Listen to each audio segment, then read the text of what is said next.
वस्त्रनगरी म्हणून ओळखल्या जाणाऱ्या इचलकरंजीत मोठ्या प्रमाणावर कापड उद्योग चालतो. त्यासाठी शहरात विविध ठिकाणी सुताची आणि कापडाची मोठी गोडाऊन उभारण्यात आली आहेत. सांगली नाका परिसरातील राजीव गांधी नगर इथं मोहन मेहता यांचं गुरुमाऊली वेअरहाऊस हे 5,000 चौरस फुटांचं गोडाऊन आहे. हे गोडाऊन राजेंद्र राशीनकर यांनी त्यांना काही वर्षांपूर्वी भाडेतत्वावर दिलं होतं. या ठिकाणी सुमारे 2,500 सुताच्या बाचकी साठवून ठेवल्या होत्या. मध्यरात्रीच्या सुमारास अचानक गोडाऊनमधून धुराचे लोट बाहेर येऊ लागले. शॉर्ट सर्किटमुळे ठिणगी पडून सुताला आग लागल्यानं काही क्षणातच आगीनं रौद्ररूप धारण केलं. गोडाऊनमधील ज्वलनशील सुतामुळं आग वेगानं पसरली आणि बघता बघता संपूर्ण गोडाऊन आगीच्या भक्षस्थानी पडलं. छताचे पत्रे फुटून खाली पडले.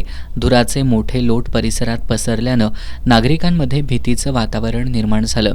शॉर्ट सर्किटमुळं ठिणगी पडून ही आग लागल्याचा अंदाज व्यक्त होतोय.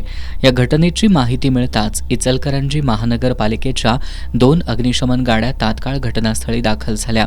त्याचबरोबर दत्त साखर कारखाना, पंचगंगा साखर कारखाना, कुरुंदवाड नगर परिषद आणि हातकणंगले इथूनही अग्निशमक गाड्या बोलवण्यात आल्या. एकूण 7 अग्निशमक गाड्यांनी मिळून सुमारे 40 ते 45 फेऱ्या करून पाण्याचा मारा केला. जवळपास 10 तास सुरू असलेल्या या शर्थीच्या प्रयत्नांनंतर अखेर आगीवर नियंत्रण मिळवण्यात यश आलं. या आगीत सुमारे 2,500 सुताच्या बाचकी पूर्णपणे जळून खाक झाल्या. अंदाजे 4 ते 5 कोटी रुपयांचं आर्थिक नुकसान झाल्याचं सांगण्यात येतंय. आगीत गोडाऊन पूर्णपणे भस्मसात झालं असून इमारतीला तडे गेले आहेत.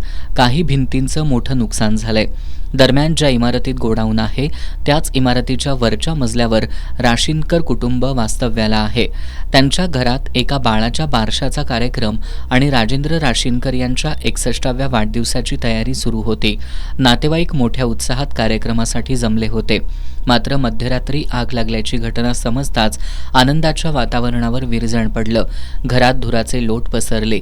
यावेळी कुटुंबातील 10 ते 15 जणांना तातडीनं बाहेर काढण्यात आलं. कुणालाही दुखापत झाली नसली तरी घरातील सदस्यांच्या डोळ्यात अश्रू अनावर झाले होते. घटनेची माहिती मिळताच नगरसेवक रणजित जाधव, वाजिद तासगावे, मदन कारंडे, मारुती पाथरवट, संजय तेलनाडे यांनी घटनास्थळी धाव घेतली. काही प्रमाणात सुताच्या बाचक्या बाहेर काढण्यात नागरिकांना यश आलं. मारुती पाथरवट यांनी त्यांच्या जेसीबीच्या साहाय्यानं भिंत फोडून आत अडकलेले जळते सूत बाजूला काढण्यास मदत केली. त्यामुळं आगीवर नियंत्रण मिळवणं सुलभ झालं. भर वस्तीत ही आग लागल्यामुळं मोठी भीती पसरली होती.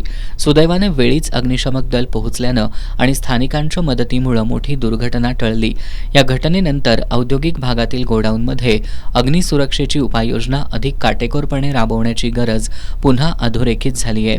प्रशासनानं या प्रकरणाची चौकशी सुरू केली असून आगीचं नेमकं कारण शोधण्याचं काम सुरू आहे.